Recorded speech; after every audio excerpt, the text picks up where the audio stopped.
So our next speaker is, in the world of design, our next speaker falls into a category usually reserved for people much older. She has accomplished a great deal, having been in many ways a pioneer, an artist, an illustrator, a typographer. She has done much for Canada's profile in design in the world. And she now sort of lives the dream. She works for these amazing global companies doing things she loves from a beautiful little studio on Bowen Island.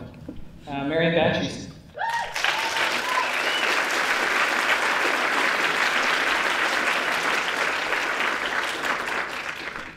Jesus, isn't 46 old enough? Oh, beloved dentist, your rubber fingers in my mouth, your voice so soft and muffled. Lower the mask, dear dentist. Lower the mask. I'm a graphic artist. I prefer the term graphic artist to graphic designer. And I work a lot with custom typography, custom lettering, word as image. And I work in a variety of medium and styles and formats for clients pretty much throughout the world. I'm undeniably obsessive. This is a piece that I did that I created all the letters of the alphabet in the shape of grapes, or in the form of grapes, and then placed over 2,000 of them in a poster to create the names of over 200 wine distilleries in Australia.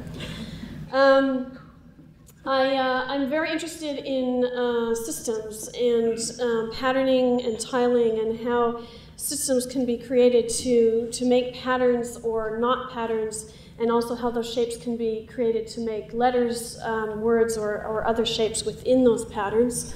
So I like to do things that really make me think and work things out. I'm currently working on a book. I'm working on it all of this year, and the book is essentially about wonder, on the premise that we're losing our touch with wonder and advocating more wonder in life.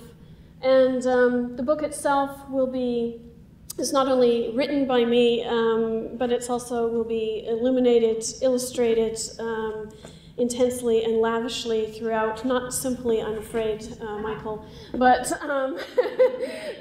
complexity is more of my game.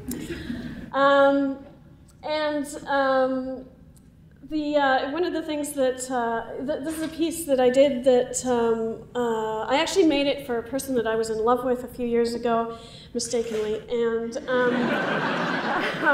it's done in ballpoint pen. It's obviously a heart. It says you, me, although my secret name for this is Alien Head. And I used that piece in 2005 to make Valentines. In 2005, I started making Valentines to send out to clients and the people that I know. And this was the first one that I made. It was printed on a very, very light vellum, so it was very sort of soft and ethereal. And that became something that I now do every year. So in 2006, I used the same, basically the same materials again, the very light vellum. This time I created this piece in pen and ink. It says True Heart. And I really don't care that you can't read it that well. It's not like it says Emergency Exit. In 2007, I got the crazy idea into my head that I would do individual Valentines for most of the people on my mailing list. So I hand drew each Valentine for each person. I chopped my mailing list down to 150 people, and there they all are. Each one was done in pen and ink or ballpoint or whatever. Each one has the person's name. They were numbered, they were signed, they were sent out individually, and I actually don't think I'll ever do that again. Well, that was very well received, I have to say. So in 2008, last year, a kind of a tough act to follow the year before, but what I did this time was I created letters in the shape of hearts, And I arranged them all together on this sort of poster-like thing, but that's not how I sent them out. That was just, you know, to have a little something extra left over afterwards. But what I did was I cut them all up into pieces and assembled each person's name out of the individual letters. And I added a couple of hearts and some X's and O's and my own initial and put those in an envelope. And so each person got their name in these little letter hearts. And this year, in the spirit of letter writing and handwriting and also found objects and the idea of mysterious love letters, I created four versions of a fraction of some kind of love letter. And so I wrote each one of them. They have no beginning, they have no end. But I was hoping that I wrote them to be sort of general, but also a little bit specific, so that hopefully people would find something in them that they could relate to, or at least feel that they were quite special in having received this mysterious letter in the mail. Which worked. Okay. Delicious cake, your smell so sweet, it brings me to my knees at the oven door.